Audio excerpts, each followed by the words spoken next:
Right, I think we'll get cracking. I think we'll have other people join us, but we've got a lot to get through this morning. The meeting is being recorded, so if you'd rather not be on camera at all, if you want to switch off your camera, that's absolutely fine. If you're happy, leave your cameras on. My name's Lorna Wagner. I'm the Programme Manager for Careers and Outreach for Maritime UK, and we are delighted to have you with us today to learn a bit more about the maritime sector. I've got several speakers with me this morning that are going to take over at different points during the meeting. Please feel free to ask questions within the chat all the way through, or to put your hand up if you want to ask. We keep these things fairly informal. I've got a lot of information to get through. I hope you find it really useful. So I will share my screen.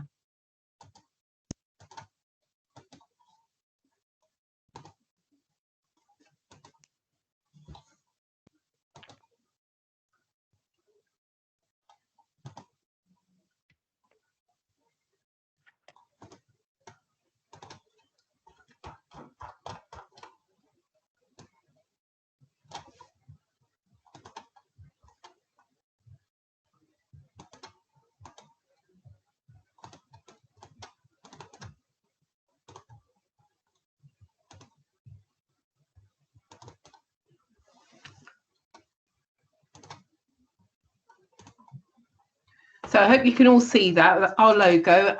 That's something you should start to have become a bit more familiar with. The logo and the animated version we use quite a lot on social media to help grab people's attention. So as I've said, if it's possible for you to stay on mute whilst people are presenting, that'd be fantastic. Ask questions via the chat or put your hand up and one of us will pick up on that.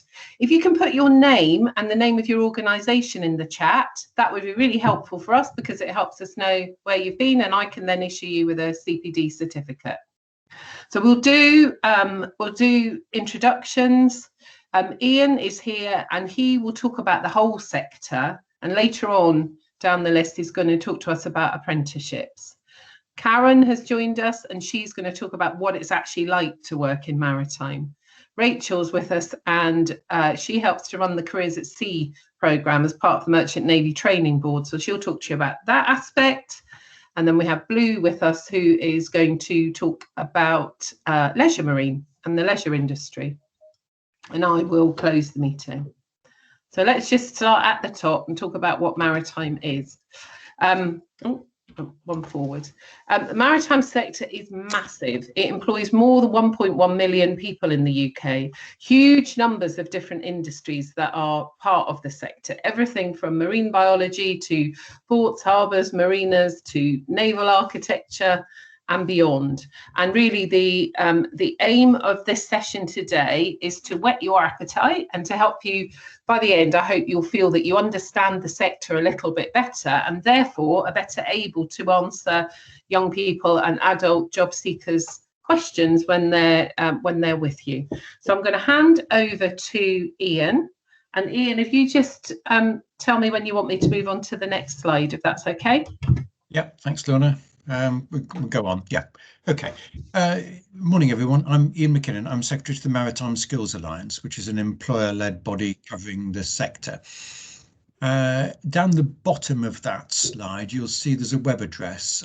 We've got an Explore the Sector section on the Maritime UK website, where the careers page is on the website. And there's 13 boxes like that. I'll just go through it fairly quickly to give you some sense of the range that we've got in the sector, because I think people are surprised typically to understand just how much there is. And I'm trying to capture where people are coming from or where people are. So I'll use local examples where I'm able. Blue Davis, my colleague, will say more about the leisure sector later, as Lorna explained. That's the first of the boxes there. Workboats and tugs, a bit less well understood. I mean, tugs, I think everybody gets. I mean, I don't know why, but tugs, I mean, a little cheery tug with some bright eyes. I mean, all children's books seem to have pictures of tugs in. And a few weeks ago, we saw tugs taking a hugely important role in shifting that ship that was stuck in the Suez Canal. about a dozen working in the end. Some local tugs and a Dutch company that was doing the most important part of the work in shifting that ship. Workboats is a bit different, and a big range too. The one you can see there, the little yellow thing, that's a crew transfer vessel. That takes out technicians to offshore wind turbines, so the engineers can do whatever's necessary to maintain the offshore turbines and then come back again. So typically that workboat will have a crew of 2, maybe 3, and they just push up hard against the offshore turbine. The engineers scramble off and then they go away and collect them again a bit later. Most of the workboats in the UK fleet are working in the offshore construction industry in some form or other, and in many cases working overseas. So there's a workboat company, one of whose directors sits on my board, and most of the ships that her company employs, they never see in the UK because they're out in the Middle East all the time. Typically 2, 3, 4 people on board supporting construction projects. Inland waterways, Blue will say a little bit more about inland waterways. I think the picture you can see there is the River Thames. That's City Cruisers, the vessels coming towards the camera, taking tourists up and down in the central part of the River Thames. Inland waterways, the Thames is much the largest part, but in the market in the UK, but all the big estuaries, and covering both passenger and freight. So that City Cruisers vessel is obviously moving passengers around. There are essentially commuter services on the River Thames as well, and huge amount of freight. A 1,000-ton barge on the River Thames takes 50 HGVs off the road. So obviously London government's very keen to encourage that. Engineering, terrific range, as you would expect, from really big things. And a nice example I've encouraged Lorna to follow up was an oil platform off the north coast of Shetland, which was redundant, finished its life. The engineers cut it off at the legs, I mean literally cut it off at the legs, stuck it on board a barge, moved it to Hartlepool, which will be in the news tomorrow with the by-election, moved it to Hartlepool, and now it's being dismantled. As a project, that's terrific. And Lorna very much enjoyed interviewing the woman who project managed that. But as a piece of engineering, that's fascinating. Huge range from all the static materials, things in a port, for example, vessels that are moving, the little ones that are pictured there, but much, much bigger ones as well. Huge range. And some exciting state-of-the-art stuff. A big issue for the maritime sector at the moment is climate change, trying to remove entirely the dependence on heavy oil, which is polluting, to much more beneficial fuels. So there's engineers busy with that kind of thing across the world, and the UK very much to the forefront of that. Merchant Navy, Rachel will say quite a bit more about that. It's all aspects of commercial shipping. Business services, business and professional services. I mean, this is doing all of the things that are necessary to buy and hire out ships and vessels of all different sizes, to manage the insurance, to manage all the paperwork that goes with it. All the stuff that we've had in the news the last few years around trade deals. Well, the practical bits of the paperwork that go with goods coming in and out of the country, all that's dealt with in this professional services side. So there's somebody I work with based in Middlesbrough. She's worked off her feet at the moment because the customs documentation for imports and exports is just transformed by Brexit, and she's got a lot more to do. The UK leads the world in many aspects of business services, maritime law, insurance. If there's a dispute anywhere in the world, it's almost always settled through English law. So there's a huge dispute about that ship that got stuck in Suez. The Suez Canal Authority wanting a vast sum of money by way of reparation. and the people who run the ship saying no, shan't, and that will end up getting sorted in probably almost certainly in an English court, which is good news for us. And there's some really interesting work there. I'm going to turn the page, Laura. Ports and harbours. All of 95% of the goods that we use in this country come by sea, 95% by weight. So it's got to come through a port in some way. That's a lot of work, a lot of business, and all sorts of different aspects about taking something off a vessel and putting it onto land and doing that fast and efficiently, reliably.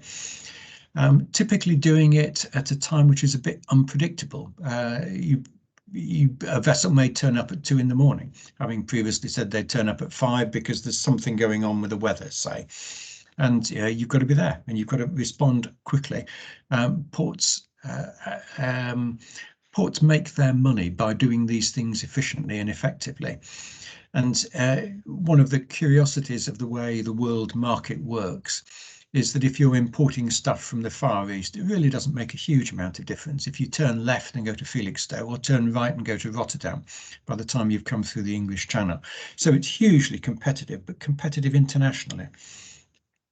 Lots and lots of interesting jobs there. Super yachts, completely different. Super yachts, these are professionally crewed yachts. The biggest of the lot, I mean, some of the sort of yacht that Abramovich owns, crew of maybe 70. Private yachts, professionally owned, a big range from trying to make things fun and exciting for the people who are on board. If you're lucky and you find the right owner, the right charterer, you get a terrific experience. And there's some interesting work there, obviously pretty glamorous, if you find the right people. Marine science, the UK is very good at that, and we've got a lot of interesting work. On that web page, it particularly features the National Oceanography Centre in Southampton. 600 scientists there doing things like coastal management, lots of work around climate change, dealing with all the plastic that's in the ocean and what we might do about it, how we get it out once it's in there, and never mind stopping it getting there in the first place. Looking at their website for something else the other day, I see they're doing a huge project in Bangladesh. This is the delta of the River Ganges, taking up most of the country, and looking at the way global warming has changed that delta. Huge impact for the economy and society in Bangladesh, and it's the scientists in Southampton who are busy leading that project. Fishing's been in the news a lot with Brexit. We don't have anything like as large a fishing fleet as we used to do, but we do have a good fishing fleet still. There are some very big vessels, particularly in the north of Scotland, crew of typically 10 going out way into the North Atlantic, catching maybe herring, mackerel. But there's also single person boats all the way around the coast. And the fishing industry is really keen to get new people to join. At last, we're getting our apprenticeship back. There's a group in Cornwall burstingly keen to get the apprenticeship resurrected, which is good news. Naval Architecture is the term we use for boat design. All sorts, not just, I mean, that's a super yacht, the picture you can see there, but it's all sorts of things, from designing the very largest, the big aircraft carriers, Queen Elizabeth and Prince of Wales, that were launched 2 or 3 years ago, all the way through to really quite small fishing vessels. It still needs somebody to design it, get the shape right for the particular conditions that somebody's working in. Shipbuilding and boat building. I grew up in Newcastle. Not obvious in my accent, but I did. Boat building, shipbuilding was enormously important on the Tyne, and it's easy to think that we don't do that kind of thing anymore. Well, we do. Blues organisation counts the number of boats and vessels of different sorts that are built in this country, and it's thousands every year. My favourite example is White Shipyard on the Isle of Wight. They build fast ferries. Last week they won the Queen's Award for Export for their ferries. They've sent a group of 4 to Malta. They've sent 2 or 3, I think it is, to Mexico. Sent one onto the Danube. It's a really interesting company. And boat building and shipbuilding, the really biggest end is for the Royal Navy, but there's also smart specialist ships like the David Attenborough Boating Boatface. You want to turn the page, Lorna, please? Ports and harbours, I'd say a bit more just to show some of the range within each of these categories. Vessel traffic services is air traffic control in essence for ports and harbours, stopping boats bumping into each other as they work their way around a harbour. Pilots, for all the skill in the merchant navy, many ships require a pilot when they're getting close to land and getting close to harbour. So pilots go out and bring them back in, and there's somebody drives them fast in a pilot launch to go and get them. Harbour masters have to manage all the different uses. In 3 or 4 weeks' time, I'll be in Falmouth, and I stay in a place with a fantastic view over Falmouth Harbour. And you can see there's all the leisure bit. You can see a big industrial harbour where they're refurbishing, refitting Royal Fleet Auxiliary ships. There's the Royal RNLI. There's a pilot launch, there's three fishing boats, there's all sorts of different uses. The harbour master has to manage all that together, plus some scientific research going on in the harbour. As I've mentioned, security is always being a big issue in harbours. Massive walls traditionally stopping people nicking stuff. Hydrographers are the people who map the surface of the underneath the water. So when the largest container vessel ever to visit the UK was in the Thames 2 or 3 months ago, the hydrographers were busy in advance, just checking what had happened, because the surface of the sea and the surface underneath the sea changes. Hydrographers need to map that and say, we need to send a dredger out and do this and that. Ports always have all the normal jobs that you might expect: electricians, electronic engineers, big shortage of electronic engineers, maintaining the big cranes and so on.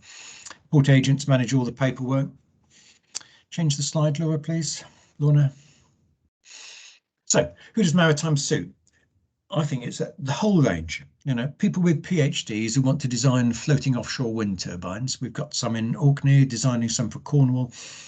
These are ones that don't stick their legs onto the ground because the ground's so far away in the west coast, west and north of the country, all the way through to people with no academic qualifications and nothing worth talking about, but loads and loads of practical nous. This is an industry that really soaks up people who've got practical nous, and everyone in between. Variety, challenge, teamwork, good rewards. Thanks, Lorna. Over to Karen.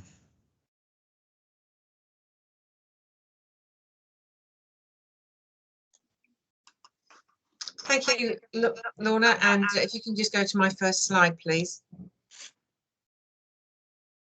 So what I want to talk about is what it's like to work in maritime.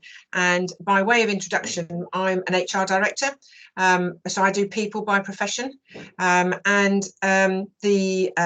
To be perfectly honest, I really wish I'd come into maritime earlier. My background is more on the shore side, but I've worked within the industry for an oil tanker company, and I've worked in the industry since. So from my point of view, not only do I hire and work with people all the time, bringing people into the industry, I do have a really good sense of the different roles across the industry.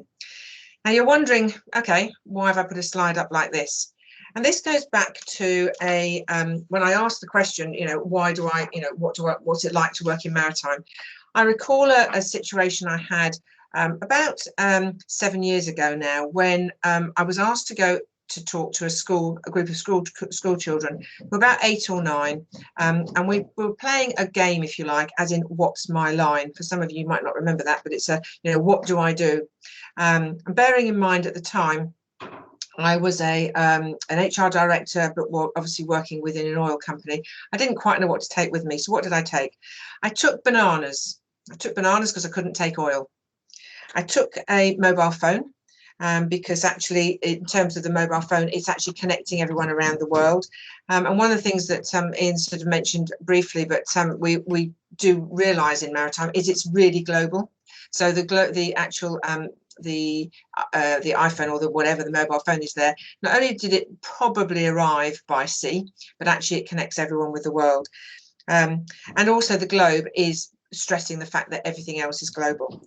Now, by the end of my conversation with the youngsters. They were allowed to ask me questions, etc. Only 3 people had any idea at all, and the nearest they got was they thought that I was either worked in the travel industry, and one person suggested I might be an airline pilot. So what that said to me was, in fact, you know, nobody really had an understanding. Now that's at 8 and 9, and I know they were youngsters, but it does give us an idea of what people think about. Next slide, please, Lorna. So I really enjoy talking about the maritime industry, and when and where I can to students or to anybody else who's actually changing roles, or you know, in the higher educations, anyone who's looking for roles at all, is that maritime actually is different to other sectors, but it's better. In some respects it's different, but some respects it's the same, but actually it's better. And as I say, I keep saying I wish I'd come into maritime earlier in my career. I think the biggest thing that people don't think about is that when we talk about maritime, people are expecting us that you have to have gone to sea, or you have to start a career at sea. And that's the biggest fallacy. That's the thing that really, careers do not have to start at sea. I've been in the maritime industry for 15 years, talking about people, you know, as I say, within HR environment, but actually I've been on vessels, but I've never actually worked at sea. So that's the biggest assumption. I think the other thing is, it is a really well-paid industry. Sometimes it can be hard, sometimes it can be challenging, sometimes it can be quite remote. But actually, for some people who are looking for however much, it is worth stressing that actually the industry does pay particularly well. Ian's already suggested in terms of different entry points, in terms of who could come into the industry, but the number of you know, entry points there isn't a single entry point, and it's an opportunity for actually to move around at a pace, but also you can dip in and out of different areas. There's nothing to stop anyone in their career going to work for different companies across all the sectors that perhaps Ian has mentioned, if you're in certain roles, but it's, you know, once you have an understanding of the industry, that's what helps. I think the other thing to mention is the globalization again, is that until I came into maritime, I hadn't really traveled. I've done a bit of UK travel, but since I've joined maritime, anything from the Philippines to the US to Europe, etc., to the Middle East and the Far East. So I've done an awful lot of travelling as a direct result, and that is within an HR role. Next slide, please, Lorna. So one of the things that people say to me, what do I do when I talk at students, or I talk to anybody about careers, is I like to talk about the subjects that individuals enjoy. So in other words, and probably a lot of you talk about, you know, what do people enjoy in there? What's, if you like, flicks their switch on, or what sort of like makes it interesting. And so if I talk about subjects, especially in the education environment, what is it? What are those different subject matters? What is it that would actually would interest me? Where could you then take that within maritime? So just for example, geography. Geography starts with land and sea, anything from physical and human, physical or human geography, the different elements. We talk about seafloor mapping, we talk about across the world, we talk about anything globally, but anything in geography will automatically generate an interest within the maritime industry. Sciences, easy link into engineering, navigation, marine biology, ecology, surveyors. Ian suggested it already, and I would probably say it now and repeat it in a minute probably, that any of the jobs that we would see on land typically would be relevant in the maritime industry. It might be on shore, it might be at sea as well. Maths, anything from finance, chartering, which is actually our way of saying voyage sales or for merchant ships, etc. HR analytics, any data analysis, anything on the math side of things, hugely critical, and especially more so in this day and age at the moment. English, law, maritime law, historical elements. Again, that can link. English can also link to communications and commercializations. Business studies, again, sales, marketing, any commercial elements or the administration areas of businesses. Economics, shipbroking, so we're talking about again the an insurance side of things, any of the broking side. A lot of people talk about broking generally, but people don't realise maybe that actually shipbroking is a particular area that we look at. Art, tech, design. I was even guilty of the fact that my youngest son is an architect, and when I talked to him about maritime architecture, he said, "What's that?" Slightly surprised when actually, well, you can build houses, but you can also build ships. So it's one of those easy links that people don't think about. And in fairness, when I've been talking at some career fairs, etc., the number of times I've spoken to parents who forget that they actually worked for perhaps in their industry, in their careers rather, perhaps in insurance, and they were linked to a maritime organisation or to the maritime world. Oh, there was a section in our business that was related to maritime. People don't make the links. The trouble is, unless you're by the coast, unless you're connected, you might not make the relevance and may not make the actual connection. I think one of the things that with art and tech and design, just a quick story there, I was privileged enough to go onto one of the Royal Caribbean vessels, Harmony of the Seas, before she went on her maiden voyage. And in fact, I couldn't be more impressed by the really proud designer who designed the carpets that went the whole length of the vessel, and the detail that had actually gone into it. But actually, to think that you've made and designed the carpet that actually goes on at that time the biggest cruise ship that was being launched out of Southampton was amazing. IT, I make a quick link to IT. A lot of younger generations that are enjoying the IT side at the moment. We have when we talk within shipping companies, we have IT services actually on shore, but we also have particular individuals who actually work on IT, putting those onto vessels and maintaining them on vessels. So as a vessel might come into a port or a harbour and needs expertise, then they might go and correct that. So IT isn't just anything shore-based because it happens to be needed on land. So things like that, making the connections and how we can help you try and make those connections can be quite interesting. Next slide, please, Lorna. So these here are a number of roles that people would, however they far they are in their careers, might make reference to. So the ones on the left are a little bit more perhaps familiar to you, but the ones on the right are, using new maritime words and phrases that you might not be considering. However, chartering is what we do with sales and marketing within the maritime industry, looking to use space on vessels or a vessel to move goods and equipment, if you like, or anything, merchandise around the world. We actually have accounting and finance, but actually we also have marine and accounting and finance. We actually run accounts specific to a vessel. So that isn't just monthly accounting as people might know it, but it's actually voyage accounting. So referencing the vessel's voyage and what's involved. But also on the right, anything from health and safety to crewing. Health and safety is paramount. There's a lot of legislation, but actually, as you can imagine, it's there are elements that are very dangerous, but obviously that's very key, hugely controlled by legislation, but very important. Crewing, partly HR, but actually how you think about the crewing. A lot of interest more recently and brought to with the pandemic, where you may have seen in the press where people talk about crew changes. I won't go into it in detail, but believe you me, trying to get a crew changed via a certain port when people are on board at any one time is essential.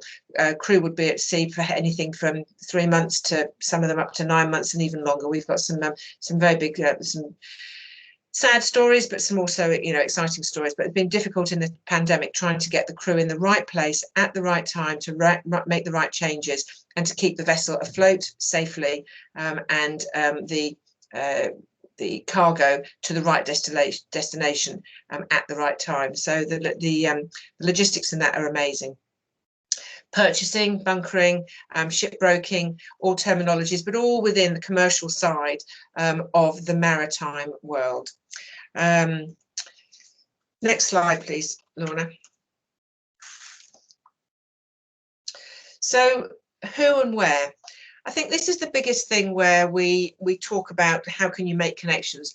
A lot of people obviously go on holiday, they think about flying, they're on the roads, they drive, or they're whoever they're with. They're things we see regularly, and maybe perhaps the maritime industry isn't as visible. However, perhaps try and make some links to things like on the road, the containers have on them the names of shipping companies and shipping brands that you can make links to. So Maersk is one that you may be familiar with. CGM, CMA, a lot of people know. BP, Shell are actually vessels that people might know of, or they might be connected to refineries or something that might be near people. But also it's a question of the leisure industry as well, as Ian's already highlighted, whether people are, whether it's a ferry, whether it's actually they're going on holiday and they're using small leisure crafts and everything. Do people make those links? And also making it to their everyday life, and how that can actually work. The logistical chains, if you like, whether we like it or not, a ship, maritime industry is pivotal to our everyday life, in general.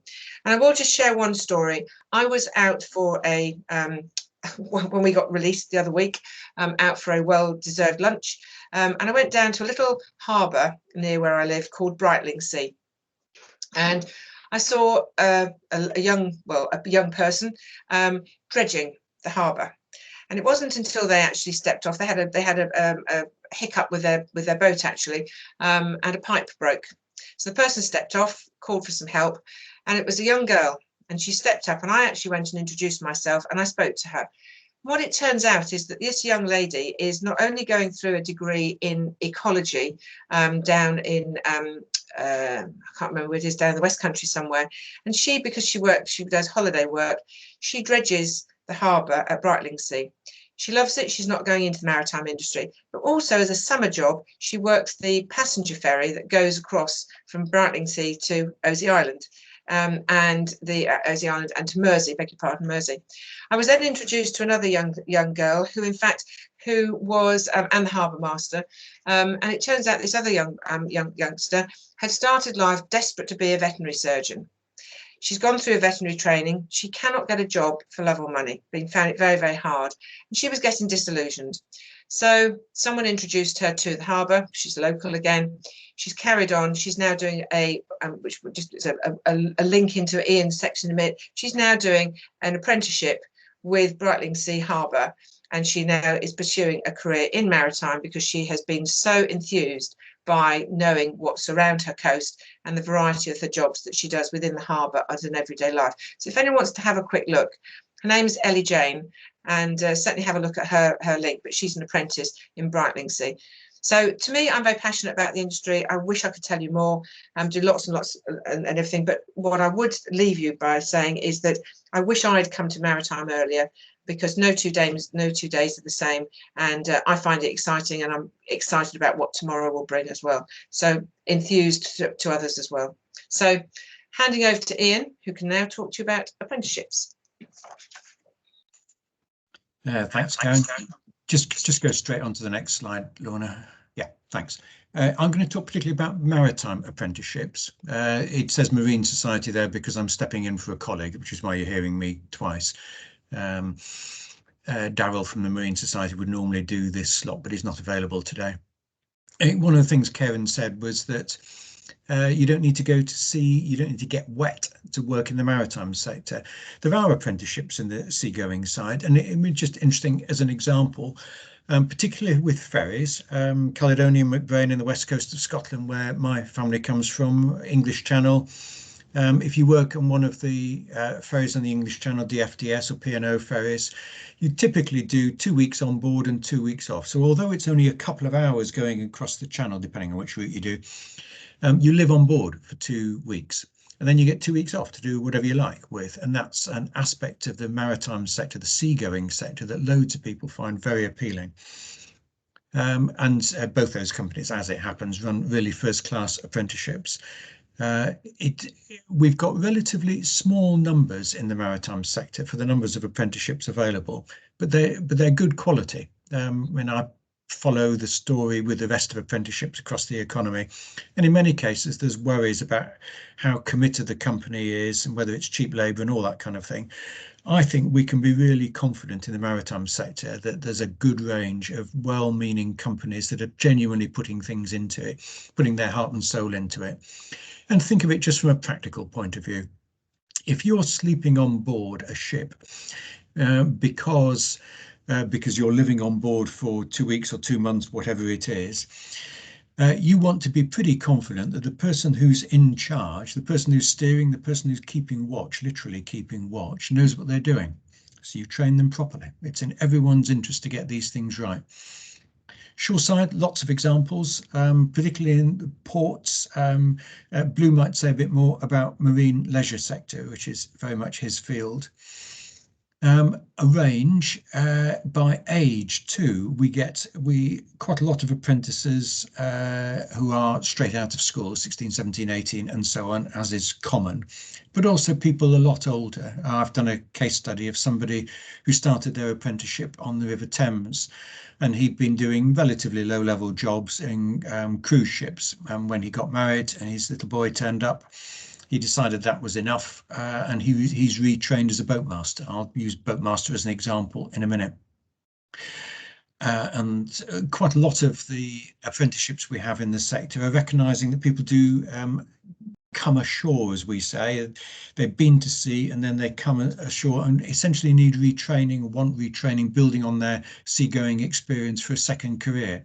So perhaps inspecting vessels to make sure that they're safe, or training as a harbour master. In many cases, the apprenticeships which are in the wet side of the sector are essentially a license to practice. It's a very heavily regulated sector. The Maritime and Coast Guard Agency is an agency of Government Department for Transport. So it's a license to practice. So all our standards are written to meet the requirements of the Maritime and Coast Guard Agency. You move to the next slide, please, Lorna. As I said, numbers are relatively small. Much the largest numbers in the sector are in the Royal Navy. Since I did that slide, the Royal Navy's adopted civilian apprenticeships. So there were just under 600 engineering apprenticeships, basic grade engineers, level 2 engineers on board ships in the Royal Navy, and they're expanding that so that when people leave the Royal Navy, it's a big strategic ambition for the Royal Navy, that when people leave, they've got a civilian qualification that they can bring into civilian life, which is good for everybody. Next slide, Lorna. And that's something on the range. Quite a number that you'll see of these apprenticeships are quite long and quite fat in terms of the funding that's available. They're good quality apprenticeships. And I'll just say a bit more about the last of those, boatmaster, because the label's not terribly self-explanatory. Next slide, Lorna. Yeah. So I'll talk about the young woman on the second right there. She's the woman looking straight at you with a tie on. That's Joy McGlinchey. Fairly standard East End girl. I don't know what her academic qualifications are, but when you listen to her, I've not actually met her, but I've heard her talk lots of times. She comes across, I mean, no offence at all, she's an ordinary girl. She doesn't seem special. Except that by her mid-20s, she got a boatmaster license, meaning that she was in charge of really quite large boats, passenger boats on the River Thames. So the Thames Clippers, the fast ferries that go up and down, Joy's been captain of one of those. She's actually retired from that and moved on to a shore-based role now that she's in her late 20s. But in her mid-20s, Joy was a skipper of one of these vessels, and that's not bad. Or using all her practical skill, plus all the learning that you've got. Because think, the River Thames is tidal, and it goes up. The tidal range in the Thames is high. So there's that to take account of. Every few hundred yards, there's another bridge. There's quite a lot of vessels moving in and around. It's a skilled job. So to be able to take that level of responsibility in your mid-20s is pretty good. So it's a good apprenticeship, boatmaster. The last group that I saw being inducted, there were 20 odd. maybe half a dozen, 16, 17, 18, and a whole range up. The oldest of them, maybe 43. Next slide, Lorna. And we've got a series of links there with more information about apprenticeships. Thank you. Move on, Lorna. Yeah, over to Rachel. Thank you.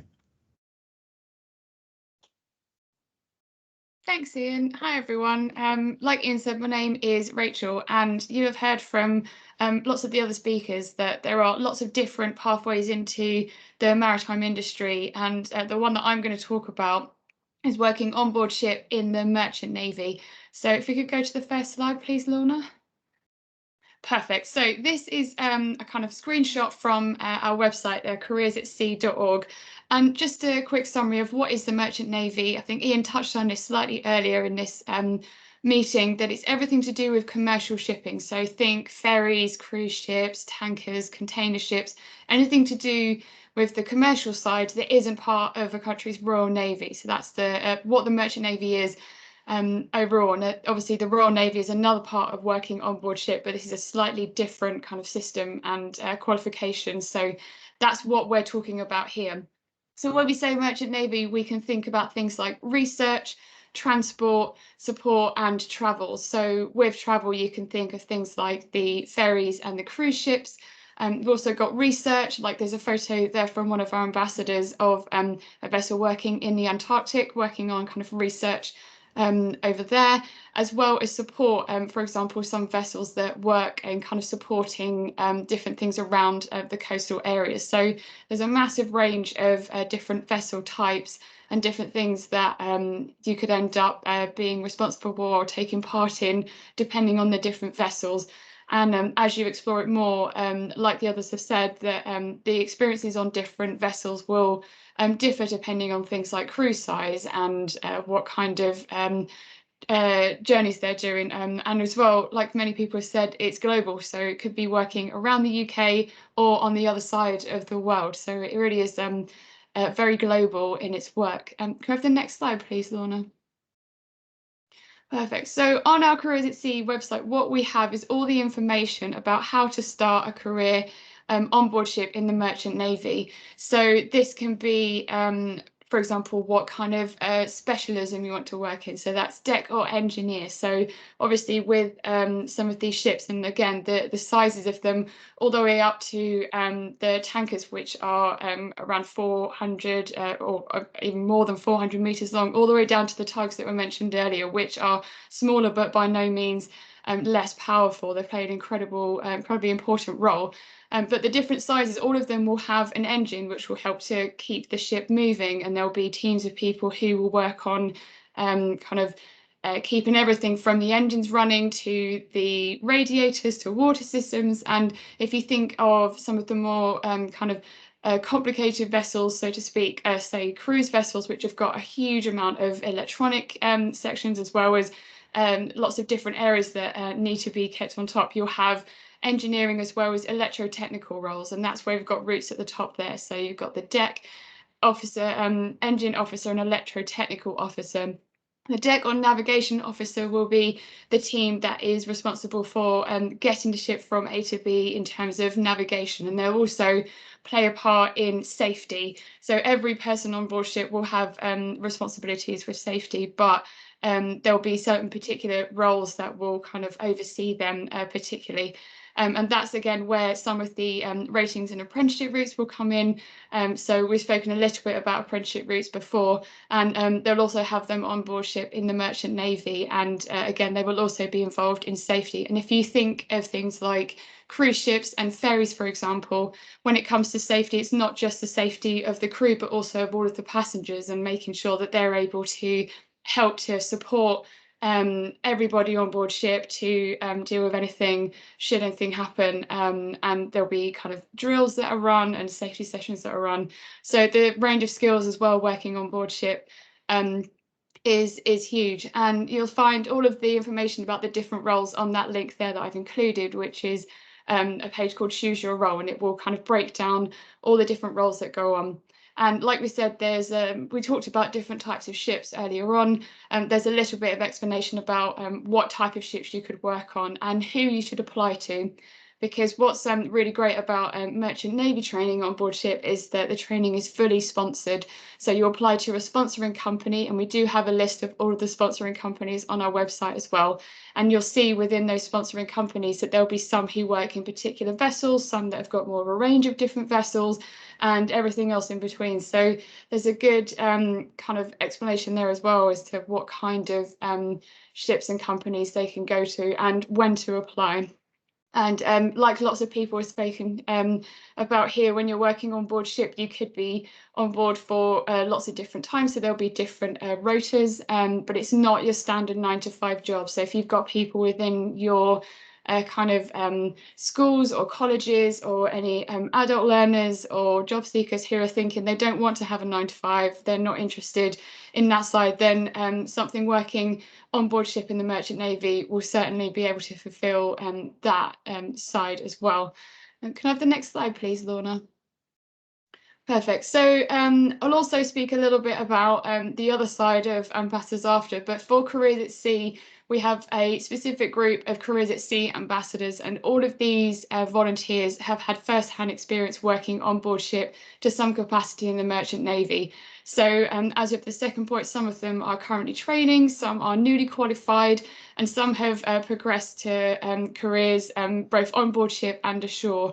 And again, we've touched on this a little bit before with the other speakers, that if you work on board ship or if you work in any area in the industry, there are places where you can take the experience you've got in that role and take it onto other roles. And what we found with seafarers is that that is some of the things that lots of people have done. So for some of our Careers at Sea ambassadors, they'll talk about how they use their experience on board ship and they're now working perhaps in crewing. Some of them are working in insurance. Some people are working with different kind of agencies that help to do the background support. Some of them are part of training, and you'll often find people training in the colleges. That's part of it as well. That the people who are teaching the academic side of the training have been seafarers themselves. So you see how people will use experience all over. And again, you'll see some people who might come into working on board ship having come from different areas within the maritime industry. So it's really interesting to see the ways in which people can move around those different parts as well. And so the Careers at Sea ambassadors will essentially come to school events. It would have been in person before the pandemic, but at the moment it's all online. But what they do is they will talk about what it's like working on board ships. So they'll talk about their personal experiences, the different vessels they've worked on, the different work that they've done. And it really is fascinating to hear people's experiences. And again, we've heard from other people as well that hearing firsthand about what it's like to kind of work in particular roles in the industry is really interesting. And I've been doing this for a while now, and it's still one of my favourite things to hear is people's personal stories. So they're really great to speak to. It's a free service as well, so if schools are interested, then you just need to go to our website and find the Careers at Sea ambassador page, and you will find links of how to do that there. But it's worth noting now, I'm sure that Lorna will speak about this afterwards, that there is also a maritime ambassador scheme which involves people from all over the industry, not just on board ships. So if you're interested in that, I'm sure that Lorna will give you more details on that there. So I won't go into too much detail about it now because you don't need to hear it twice. Should we go to the next slide, please, Lorna? Great, so this is just a few links to show you that we have got an online presence at the moment. So we talked about our Careers at Sea page. We've also got our promotional video, which you'll find on our homepage, which is called To Sea or Not to Sea, and it is just a short video that we made that you are more than welcome to share and send around. It's brilliant, it's worth looking at. And we're also on social media, so we've got Instagram, Twitter and Facebook. We're also on LinkedIn if any of the careers advisors are particularly interested, if you've got a LinkedIn page. But on there you'll find examples of some seafarers talking about their roles, different photos of working at sea. We work really closely with National Careers Week, so you might have heard of us if you are part of those schemes as well. We're one of the sponsors and we're continuing to do that this year, so keep an eye out for us, you'll probably hear us, and we're also working alongside Maritime Careers, as you would have heard here. Next slide please, Lorna. Brilliant. So now I'm going to hand over to Blue, who will speak to you a little bit more about the leisure boat industry. Thanks very much. Thank you, Rachel, and good morning, everybody. Next slide, please, Laura. I work for British Marine. My name's Blue Davies, and I'm head of training. Next slide, please. Thank you. So British Marine are the trade associations, the UK leisure, the super yacht, and the small commercial industry. Okay, so who is that? So think about all the people that own boats, sailing yachts, motorboats that you may see around the coast in various marinas and ports. And if you're inland, you may well see the different inland marinas with the long, narrow boats that go up and down the canals and different waterways that we have within United Kingdom. So those are all kind of the not specifically the people that we represent, but the industries that kind of support those type of activities. We've got the super yachts, which I'm sure you'll be familiar with. You know, the long, they almost look like naval vessels nowadays. Some of the size of the yachts are over 100 meters long, very fancy, all mod cons on board. And as Ian mentioned earlier, you know, if you get on the right yacht, there's a great career and opportunity for young people to work and travel around the world. And the small commercial industry within the sector, that's for smaller boats up to about 24 meters, kind of the work boats and the pilot boats you may see in and around the ports, in the harbours, going out to the wind turbines, etc. That was mentioned earlier. So we support all those sectors of industries that kind of look after those various parts of the marine sector. We've got about 1,500 members, so we provide a wide range of services and to a variety of different sectors within the marine industry. Next slide, please, Laura. Thank you. So this is a selection of the different sectors that we have and who we represent. And in each one, you'll see there's a different kind of career that potentially people could have. It's often said that if there's a land-based role somewhere, if you put marine or maritime in front of it, there will be one either at sea or in and around working within the particular sector. So looking at boat distribution and retail, of how boats get sold and moved around, the boat manufacture, boat building, and obviously as cars, boats need repair and servicing. So there's a whole different sector and a job and a careers path for those type people as well. The business support services factor on things like marine lawyers, accountants, IT professionals that work in the sector and support all the different industries that we have. Equipment distribution and retail, you can work in a shop selling clothes or gadgets or whatever, but you can work in a chandlery selling all the bits that people need to take on board their boat, from fenders, ropes, life jackets, and all the different safety equipment they may need. We've got equipment manufacture, so the build of engines that go on board the bigger boats. We've got hire, holidays and training. So there's a big hire sector, a charter sector that Karen mentioned earlier, that you can get boats and stuff from. We've got marinas, very big sector for us around the coast and inland. A lot of the marinas do have support services on shore as well. So it's not only the storage and berthing of boats that they have on the water, in the marina and boatyard on shore, there'll be lots of different jobs related to the sector as well. And finally, brokerage. So if you can sell cars and you like selling stuff, then there's an opportunity to sell boats as well. Next slide, please, Laura. Thank you. So we have a careers website, and there's the link there at the top. And on there, you will find various bits and pieces that might help in some of your careers presentations. For instance, there's videos on there. So there's a generic video of what it's like working in the marine industry.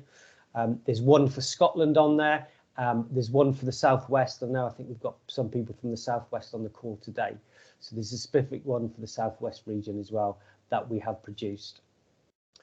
Next slide, please. And also you'll find on that careers page there, we have our marine job cards. There's a selection of two there. There's a boat builder and marine engineer.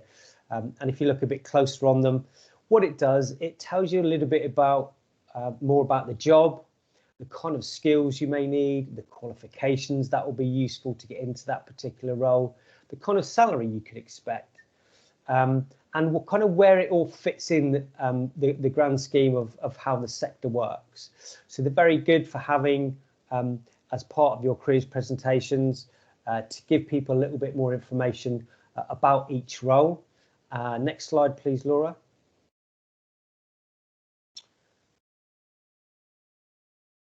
And there's the other 10 there. So we've got a selection of 12. And there's the link to where they're all kept.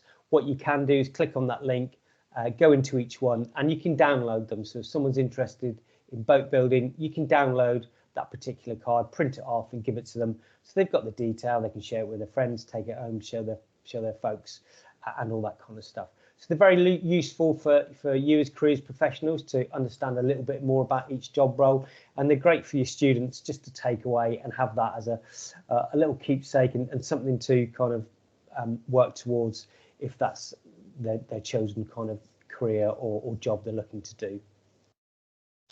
Next slide, please, Laura. So what we've been doing over the past 4 or 5 years is to develop some apprenticeship standards on behalf of our industry. So these are the things that our employees and our members have come to us and said, we'd like you to help us develop these particular apprenticeship standards.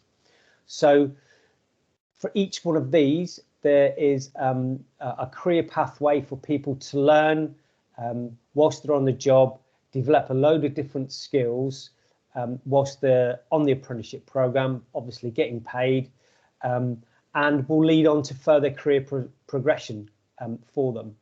So far we've developed the boat builder, a marine engineer, and these are both level 3 apprenticeship programs. The Marines and Boatyard Operative, this is an interesting one because it has lots of different pathways in. So working in and around a marina or a boatyard, as I mentioned earlier, lots of different things happen in those. So if you're looking for a bit of variety in a job role, that's a fantastic way to start within the marine sector. We've just finished developing marine electrician, and the one that's in development is currently called marine surface finisher. Essentially, that's painting, spraying of boats.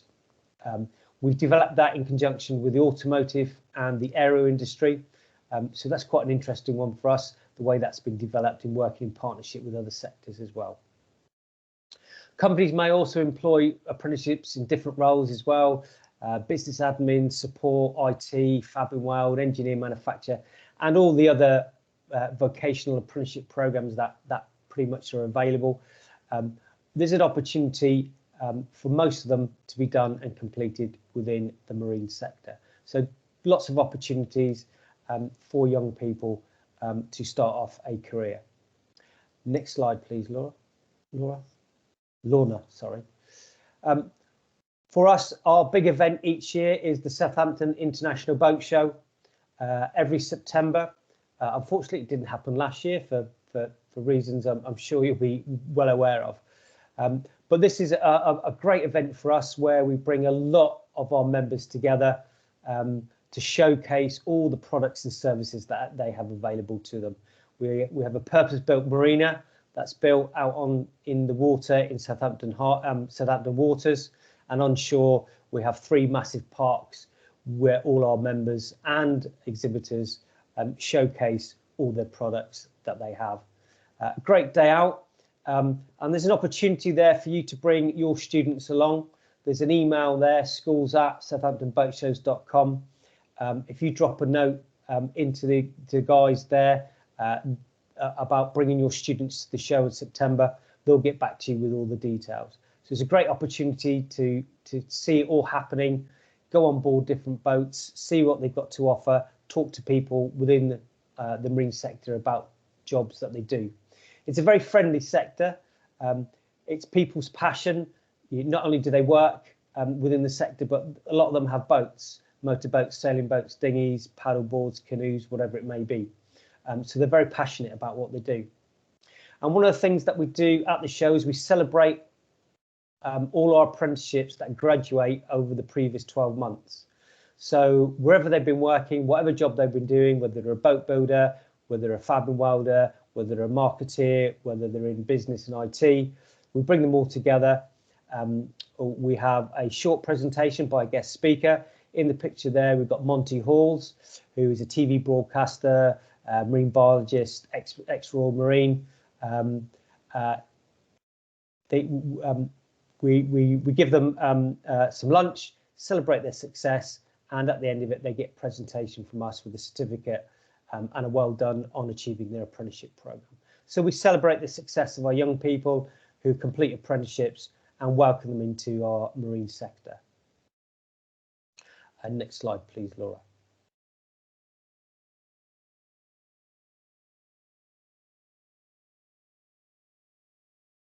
Thank you, and that's it from me.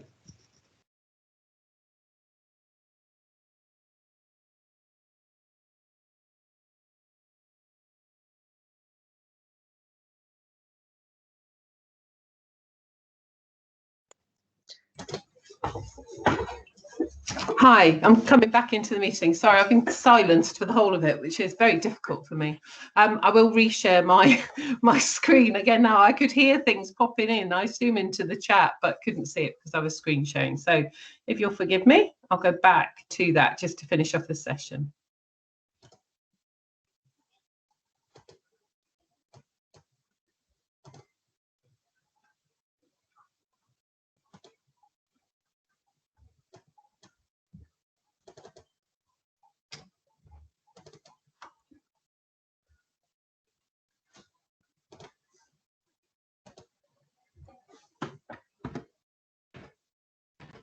Apologies.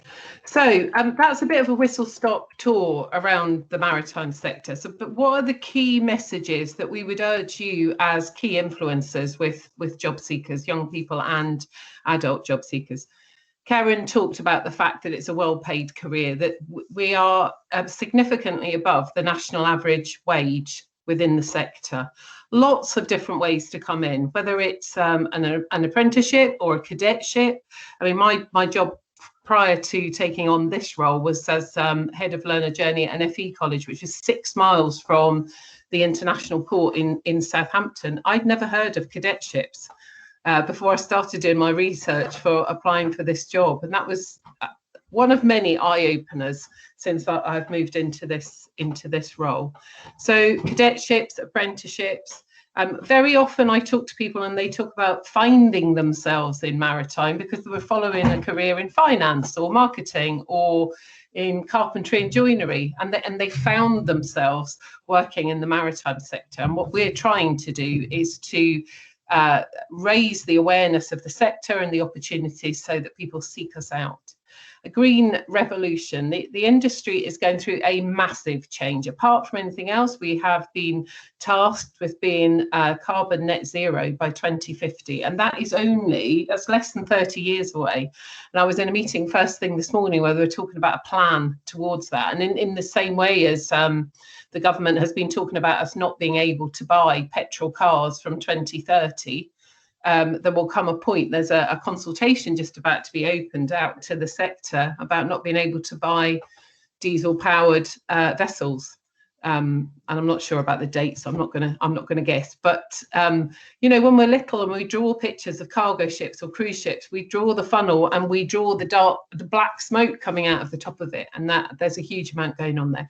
But it's not just the decarbonisation, that whole piece about the health and the cleanliness of the seas and the oceans and the creatures that live within. So marine biologists through aquaculture and so on. The Maritime 2050 strategy was written by the Department for Transport a few years ago now. But what it was predicting is that the sector is about to double in size by 2030. That's 1.1 million jobs doubled. And I guess that shouldn't be a surprise to any of us, because we're an island nation. And one of the things that we've got is an awful lot of coastline, and I don't even know how many harbours and ports that we have. I'm sure that information is available somewhere. But it's not 100% of all the same jobs. It's new jobs, it's future jobs, it's technology, it's artificial intelligence, robotics, as well as all the stuff that's going along hand in hand with the green revolution. And then you will also have heard in the media talk of free ports and what that's going to mean for those areas that have been named by the government as having got through the first stage, essentially, the 8 regions. But what it's going to mean for those regions in terms of an explosion in jobs and opportunities. And I'm based in Hampshire, and the Solent is one of the areas that they're talking about. They're talking about it meaning 50,000 new jobs, 25,000 locally within the Solent area, and 25,000 in other businesses elsewhere in the country that manufacture the things that are being exported out through the Solent. These are big numbers. I don't have the exact demographics. I can't tell you how many extra pilots we're going to need to help manage ports at this moment in time. But the Maritime Skills Commission is looking at that sort of data, and each of the regions, as they work through the next stages of their free ports bids, will be working that out. The other things that you might have seen in the news, there's a lot of talk, Ian mentioned this, the shipbuilding strategy, which started off by being about Royal Navy shipbuilding, but actually there's a refresh. The strategy is currently going through a refresh, and it will go beyond the Royal Navy. And it's not just the jobs of the engineers that are working on putting metal on metal to build those ships. It's all the business supports and the whole infrastructure around it. So that's really, really good news for the maritime sector. We've talked about climate change, so I won't go through that again. But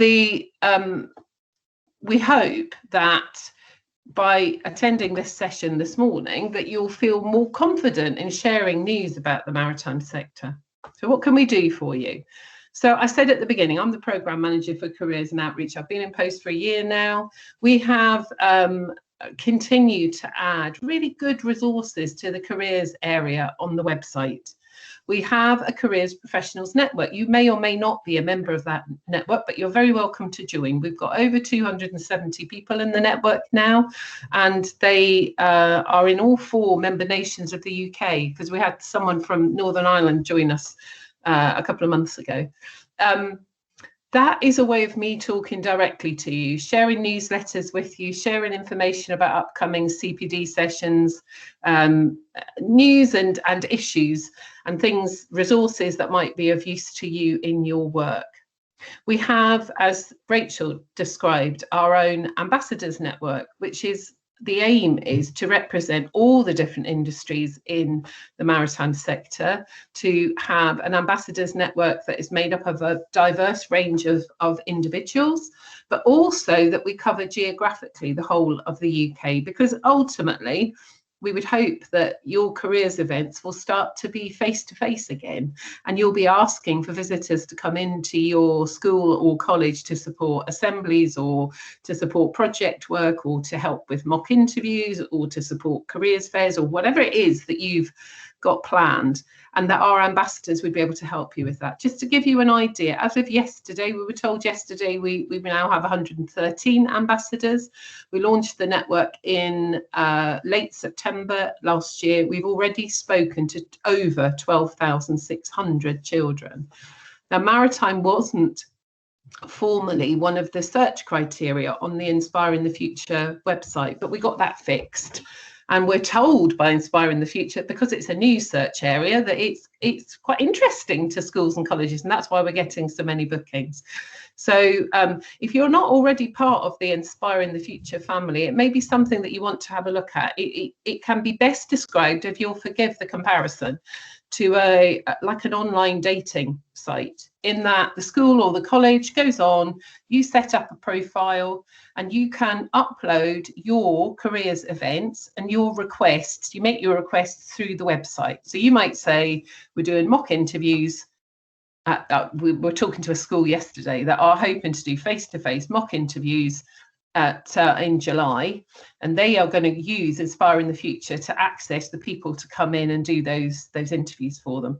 And it's not just maritime professionals, it's all sectors that are represented. So it doesn't cost schools or colleges anything to be part of the network, and it's a way of you accessing interesting speakers and professionals who are really passionate about their work and their sector. And as I say, it's not just maritime, but so I would encourage you to do that.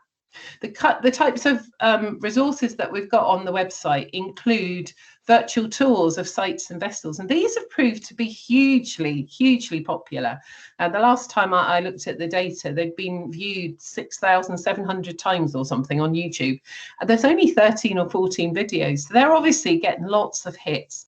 And I had a conversation yesterday with people that work with the border force, so the people that are out there working in the channel and in and around our ports and our coastline, looking out for people that shouldn't be coming in necessarily.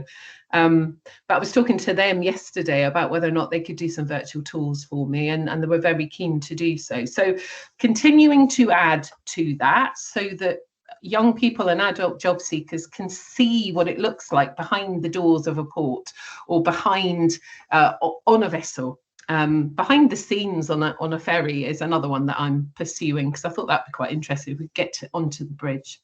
We've got regional careers videos. At the moment, I've got 3. There are plans to do others, but between them, they highlight someone who works in maritime law, someone who's working in port operations at Peel Ports in Liverpool, someone who works for Serco, so work boats and tugs in the Solent, helping to bring Royal Navy ships safely into berth, somebody who works for Cadet, and they're an engineering firm, but he talks about how his job includes lots of scuba diving. And then the last one focuses on a young lady who is doing an marine electrical apprenticeship, and a young man who's doing an engineering apprenticeship, and they're both in the southwest. So whilst they're regional, there's 6 different kind of pathways that are explored, and there'll be more coming. Those videos are about 4 minutes long each, very well made actually. We were very pleased with that. We've got longer industry insight videos. So for example, there's a video that's about 30 or 35 minutes long that Rachel created for us about careers at sea. We've got a super one that talks about how to actually find a job in marine biology. We've got another really good one which has been watched over and over again on shipbroking. So if you like careers in business services and finance, careers in the maritime sector. And one of my favourites on there is the one that is exploring Portsmouth International Port. And I love what they've done with that, because they have looked at a business that employs 3,500 people, broken it down into the different business functions, and then talked about the job roles within there. So rather than a port just being on the horizon as you look out to sea, in a coastal community, actually looking at it as a large employer. It's about 25 minutes long, but it's really good for starting conversations about the sorts of jobs that you might find in maritime. Selling really exciting opportunities in maritime is not the difficult part of my job. Helping people to understand what the maritime sector is the more difficult bit, and hence our Careers Professionals Network, our Ambassadors Network, these sorts of sessions. We've got for National Careers Week and National Apprenticeship Week, I did a whole series, I think there's about 25 5-minute interviews with people that are in maritime, talking, it's 5 questions in 5 minutes is how I sold it to them, but talking about how they came into maritime, why, how they came in, what their entry route was, what their career highlight has been or what their ambition is. Who's been the most supportive person on their journey, and what they would have told themselves at 16 if they had the chance. And they're really good for sharing people's career stories with the young people and the job seekers that you work with. So I would encourage you to have a look at those. The longer videos, that's the link to the longer videos where we look at particular industries in more detail. So what can you ask from us? Well, you can request a guest speaker to come and talk to you from our ambassadors network. You can promote and share the careers videos and the virtual tours with your children and young people and adult job seekers. We've got posters that you can download and print off. We've got lots of digital resources available that you can use. You can use the logos if you want to. Anything that is on the website that you want to use in support of your own careers activity is available to you. We've been getting asked more recently to support individual careers sessions, Zoom or Teams meetings for students to talk about the maritime sector. More than happy to do that. Just get in touch with me and we'll see if we can work that out for you.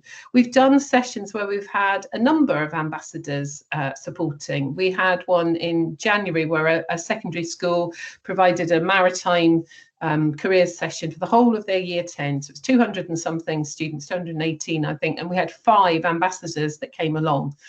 They each spoke about their own career story and their jobs, and the children were able to ask questions through the chat. It was an hour-long session. It was terrific, and the people that we brought along, we did have a chap from Stena Line, so he's a seafarer. We had a lady who runs her own canal boat building yard and marina. We had a lady who runs her own marketing agency for ocean-based industries. We had a gentleman who's a surveyor, and we had a gentleman who's a shipbroker. So there was a really good spread of information about different jobs and different industries within the sector. And it was a very popular session. And that's something that we could help you create if you were looking to do that. The other thing I've been asked to do a bit more recently is to support teachers, tutors, or IAG teams, careers teams, etc., with a bit of CPD. More than happy to do that. So if you would like me to come along to one of your meetings and have a spot on your agenda, or one of my colleagues, we can do that and we can help you with that. And those are my contact details. I worked for 6 years in an FE college, so it's a year ago now, but I know what it feels like, and I know how difficult it is when you work in a careers team and you're constantly fired with more information. You haven't got time to open all the emails, let alone attend all the Zoom sessions and webinars and Teams meetings and so on. But we are here to help. Maritime sector is thriving and it's about to explode in size. And if we can do anything to help you in your careers program work, we're here for you to contact us and to ask for help. I'm going to stop sharing my screen now. Back to the meeting. There we go. So we've got 10 minutes left. I don't know, because I was sharing my screen, I can't necessarily see chat at the same time, but I don't know if we've got any questions there or if anyone has got any additional questions. The session, I can see the bottom question from Deb. Will you be emailing us the presentation? I will email you a link to where we'll store it on the website. And then you'll be able to access it again, if that's okay. Inclusive apprenticeships. Helen, I had a conversation with someone about this only the other day. The diversity in maritime programme is one that it was launched a year ago today, and my colleague Chrissy, who is the programme manager for diversity and skills, and I've had conversations about inclusive apprenticeships, about internships, and gathering the data about what is available for people that have got slightly more complicated needs. I don't have it for you at the moment, but I will take a note of your name and I'll get in touch with you directly. Any other questions from anybody?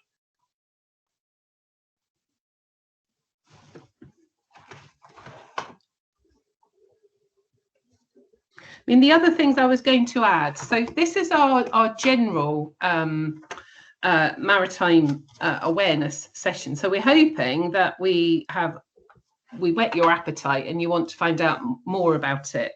We run specific CPD sessions as well. So the next ones that are coming up before the end of the academic year, I've got one running on the 26th of May where we're looking at the Royal Fleet Auxiliary, I cannot say that word, which is an hour-long session. They are the civilian arm, really, attached to the Royal Navy.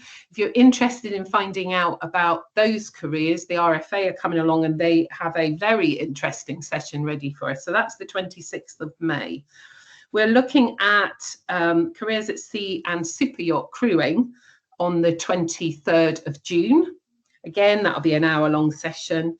And then on the 14th of July, we're doing a session, and this picks up on something that Karen was talking about, which is design-based careers in maritime. And I have an architect of port and harbour infrastructure, a naval architect, and a lady who runs her own design business, who are all going to come and talk to attendees about design-based careers. In the autumn, we'll have more sessions coming along. I'm going to do workboats in a bit more detail. Border Force are very keen to come and talk to careers advisors. They're struggling to recruit people. And I think it's because they get quite a lot of negative press, but actually it's a very vibrant industry to be part of. And we thought that'd be an interesting one to cover. And then we're also going to be doing a bit more on business services, and we're going to look at jobs that are based around water sports. So I think hopefully we'll have a really good offer for you in the new academic year. It's World Oceans Day on the 8th of June, and there will be resources, and I'm hoping to have a whole new series of interviews of people that work in careers that are linked to ecology for that day. We've got London International Shipping Week coming up in September, and we'll be running a careers fair. I'm hoping on board the Wellington in the Thames, that London-based school children and college children will be able to attend, but it will be a virtual careers fair at the same time. So that's going to be the 15th of September. And on the 16th, we're going to do a jobs fair for adult job seekers. So that's your parish notes, really. Any other questions from anybody, or anything that anyone wanted to add to that at all amongst my other speakers? Anything we've forgotten, folks?